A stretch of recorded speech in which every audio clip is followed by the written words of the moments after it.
안녕하세요. 대원멘토 황대근입니다. 오늘은 태광 함께 살펴보도록 하겠습니다. 현재 증권사에서 목표 주가 자체를 하향시킨 모습을 보여주고 있습니다. 수주가 기대했던 만큼 나오지 않았다라는 내용이 골자로 이렇게 리포트가 출연한 건데, 항상 위기의 순간이 또 기회로 작용이 될 수 있죠. 그리고 나서 증권사가 내는 레포트가 또 모두 맞아 떨어져 가는 것은 아니기 때문에 정말 이 부분이 태광에 어떻게 작용이 될 수 있을지 금일 영상을 통해서 파악해보는 시간 갖도록 하겠습니다.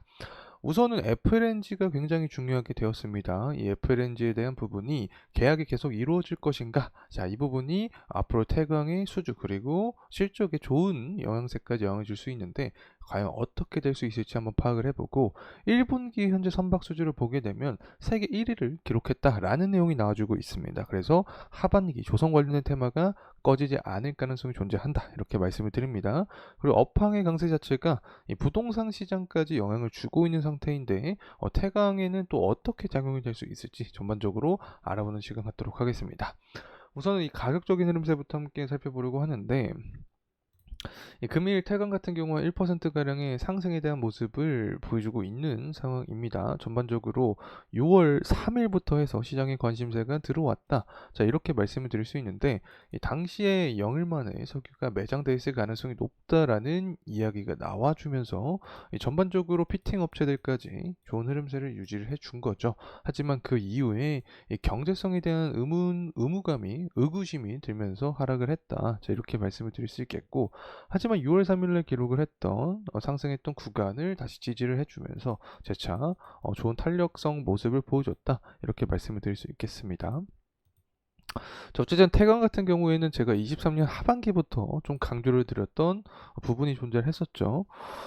기업의 이 재무적인 측면을 보게 되면 태광 같은 경우 사실 기자재 업체들 중에서도 긍정적인 모습을 우리가 생각을 할 수 있었다라는, 자, 이런 부분을 좀 말씀을 드렸던 기억이 납니다. 지금 24년 들어서는 컨센이 다소 하방으로 좀 조정이 된 부분이 있었지만, 당시에 제가 말씀드렸던 관점이 바로 BPS였죠.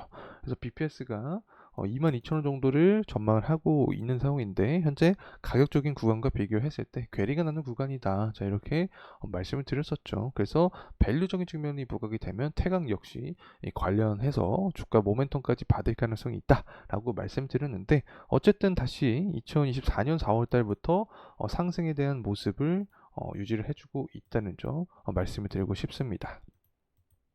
자, 그리고 수급적인 측면도 함께 살펴보게 되면, 근 뭐 한 달 동안 외국인과 기관의 매도 물량이 좀 쌓아주고 있기 때문에 이 부분에서의 전환점이 결국에는 주가 상승의 추가적인 이 모멘텀의 어떤 구간이 될 수 있다는 점 말씀을 드리면서 금일 영상 시작해 보도록 하겠습니다. 일단 현대차증권에서 태광이 수주가 부진했다, 그래서 실적에도 영향을 주기 때문에 목표가를 낮춘다라는 내용이 나와주고 있습니다. 결국에 중요한 게 FLNG가 좀 중요하게 작용이 됩니다. 조선사 중에서는 제일 강점이 있는 부분이 삼성중공업이죠. 그래서 삼성중공업 FLNG 발주량에 따라서 이 태광 역시 관련된 모멘텀을 받을 가능성이 있다. 자, 이렇게 말씀을 드릴 수 있겠고, 이 수주를 기대해 볼 수 있는 게 바로 현대중공업의 코랄 FLNG, 여기도 나와 있죠. 자, 그리고 사우디 또 측면이 돼 있고, 뭐 제가 앞서서 삼성중공업 얘기도 드렸기 때문에 삼성중공업 FLNG 관련된 사항도 우리가 계속해서 추적을 해 나가야 된다라는 점 말씀을 드립니다. 그리고 나서 조선 3사가 동반 흑자를 기록했다라는 내용이 나와주고 있는 상황인데, 자, 이렇게 선박 수주액도 136억 달러로 세계 1위를 기록을 했습니다. 이 부분은 예견이 된 상태이다. 자, 이렇게 말씀을 드릴 수 있는데, 수주 물량 자체는 중국이 더 클 수 있다라고 설명을 드렸죠. 워낙 저가 공세를 하기 때문에 수주 물량의 이 파이 자체는 중국이 클 수 있지만, 우리나라가 수주액 측면에서는 더욱더 강점이 있다라는 측면을 좀 말씀드렸던 기억이 납니다. 성과지수가 상승하고 있고 선별 수주를 계속하고 있기 때문에 수주액 측면에서는 우리나라가 더욱 강점을 갖고 있다는 점 말씀을 드리고 싶습니다. 때문에 이렇게 조선업계가 호황에 대한 기대감이 계속해서 발현이 되면서 부동산 시장에서도 영향을 주고 있는 상황입니다. 조선소가 밀집해 있는 거제 지역 부동산 시장에도 훈풍이 불고 있는 상황입니다.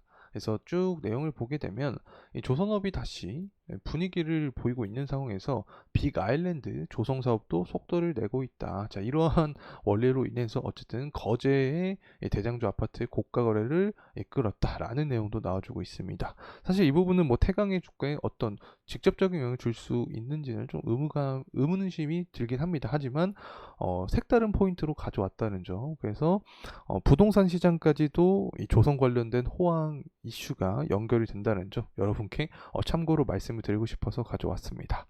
자, 그리고 나서 정세적인 부분을 가져왔는데 이스라엘 그리고 시리아 관련된 이야기가 지속이 되고 있습니다.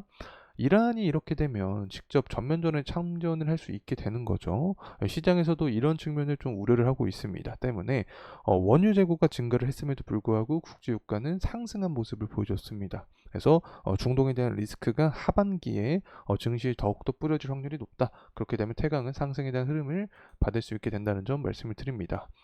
특히 뭐 태강 같은 경우 기자재 업체의 대표적인 종목이죠. 그래서 LNG에 대한 수요가 증가를 하면 할수록 기자재 업체나 조선 관련된 종목들은 상승 가능성이 높아집니다. 그래서 80불 후반대 그리고 90불 초반대까지만 유가가 상승을 해준다라고 하면 태광과 관련된 모멘텀으로 추가적인 좋은 흐름세를 이어줄 가능성이 있다는 점 말씀을 드립니다.